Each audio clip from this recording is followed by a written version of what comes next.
Hi everyone, this is lecture 27, the chi-squared test. It's found in the same chapter as all the Mendelian genetics in chapter 11, page 312 to 314.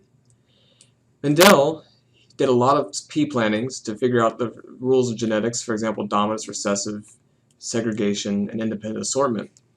But his data was subject to variation and error just like any experiment. So the question is, how does he know that his ratio? How do we know that his ratios, the 3-to-1 ratio, the 9-to-3 to 3-1 ratio, are really valid or not for any given experiment? So that's where statistics comes in. A few questions to begin with. Number one, the chi-squared test measures what? Number two, if a chi-square value for a given set of data exceeded the chi-square value for p equals 0.05 found in a chi-square table, it can be assumed that what? Finally, how many degrees of freedom would be used to determine statistical significance in an experiment involving 3 different categories? Mendel discovered the 3-to-1 monohybrid ratios and the 9-to-3 to 3-to-1 dihybrid ratios, like we've seen in the past few lectures. These are essentially hypothetical predictions, and it assumes several things. For example, that each trait has a dominant, simple dominant recessive allele, that the chromosomes are equally segregating, that independent assortment occurs, and that fertilization is random. We've only looked at simple dominance recessive, but as we will in the next few lectures, we will discover that that's not always the case. Also, we saw with aneuploidy that chromosomes may not always segregate properly and lead to conclusions that are hard to jive with Mendel's ratios. Also, we've only talked about genes that independently sort. What if genes fall on the same chromosome? They don't sort independently in those cases. And fertilization is not always random. Gametes, just like any cell, have different fitness. Some gametes, for example, some sperm, might be better suited for fertilizing an egg than others. Up to this point, we've considered them all have an equal probability of fertilization. All of these things will contribute to different ratios. Mendel found these 3-to-1 ratios over and over again, though. But as you'll see from the actual data, which is shown here on the right-hand column, the numbers aren't exactly 3-to-1. 3.15 to 1, 3.01 to 1, 2.96 to 1. So what gives? Why isn't it 3-to-1? Well, it's due to natural variation in the experiment. Like any experiment, for example, flipping a coin, the probability of getting 50% heads and 50% tails all the time is actually kind of low. On average, you would expect to get that, but that's not what you would get on any given coin flip. So if you had a ratio of 2.85 to 1, does that necessarily invalidate Mendel's principles? What about a 2.75 to 1 ratio? Or what about a 2-to-1 ratio?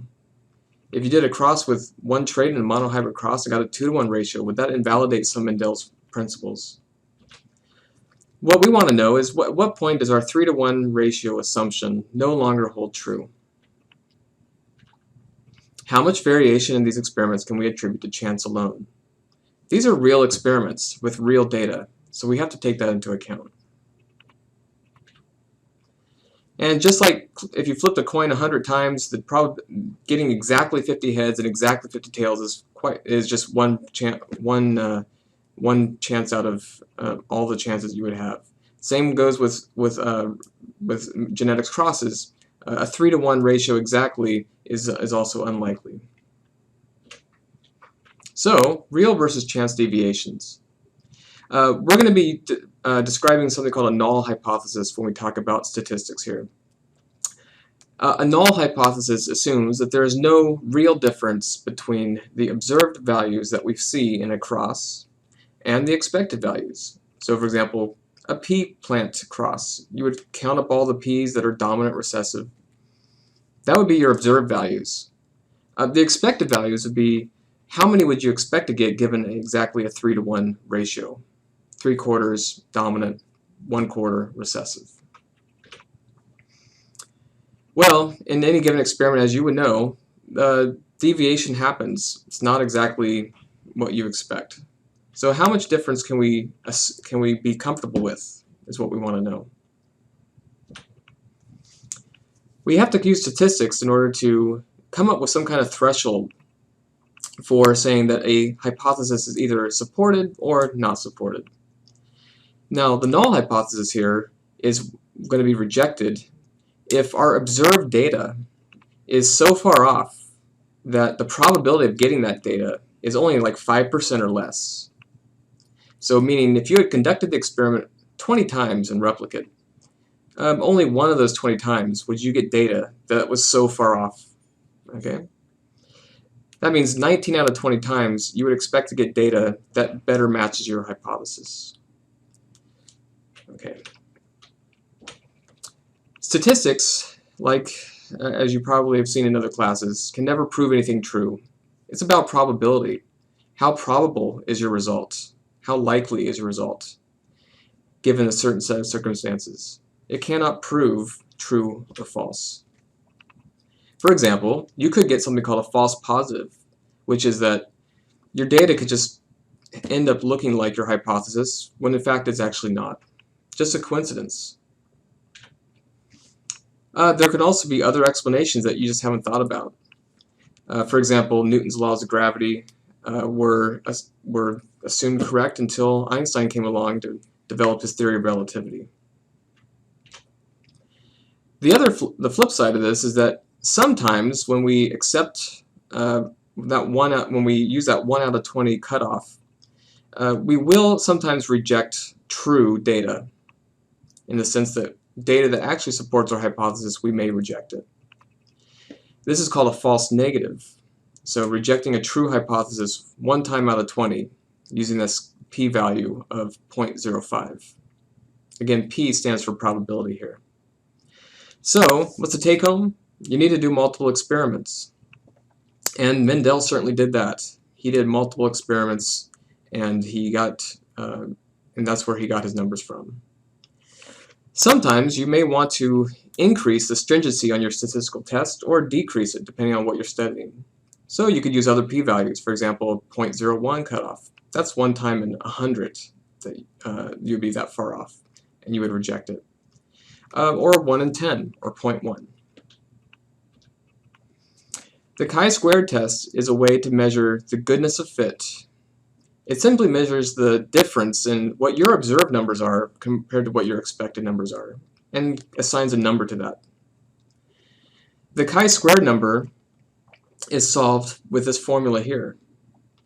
This chi-squared does not indicate that you need to take the square root. That's just the value that you're going to be calculating.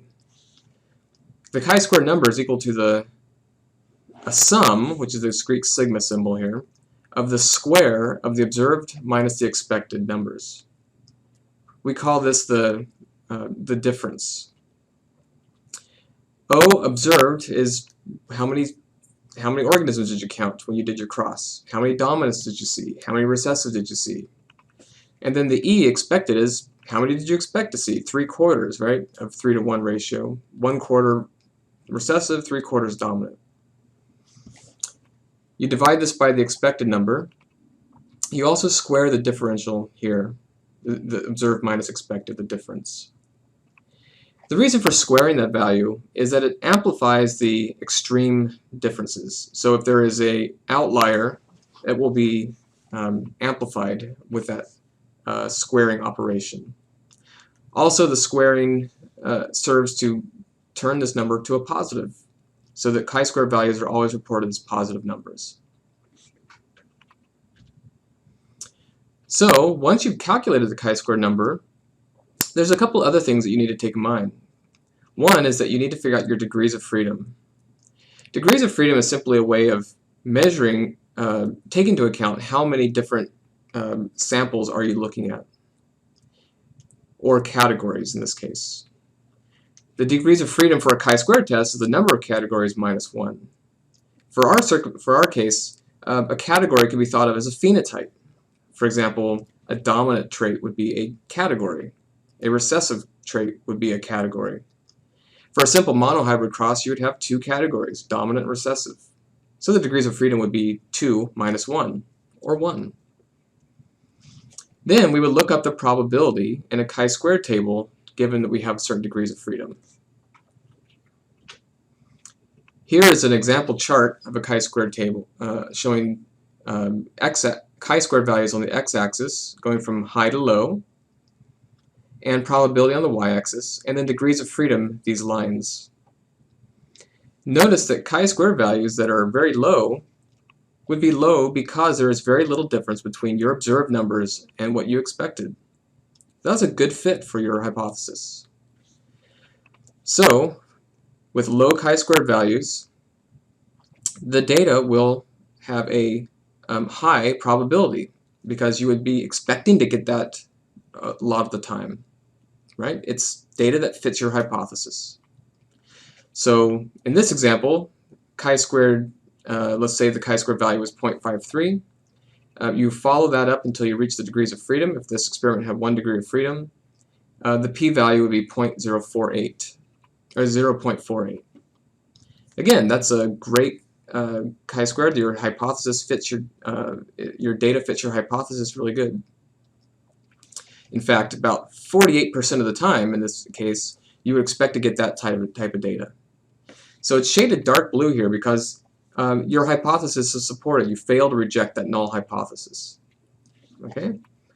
So any values, p-values greater than 0.05, the differences between your observed and expected, they're minimal. They're likely due to chance. On the other hand, if you have high chi-squared values, let's say your chi-square value was 10. Well, if you go up to 1 degree of freedom, if your experiment had 1 degree of freedom, notice that your p-value is very low, below 0.05. It would be very unlikely for you to get that data, right? So that data would be rejected, and that's why it's shaded light blue here. Okay? We will talk about this more in class. See you then.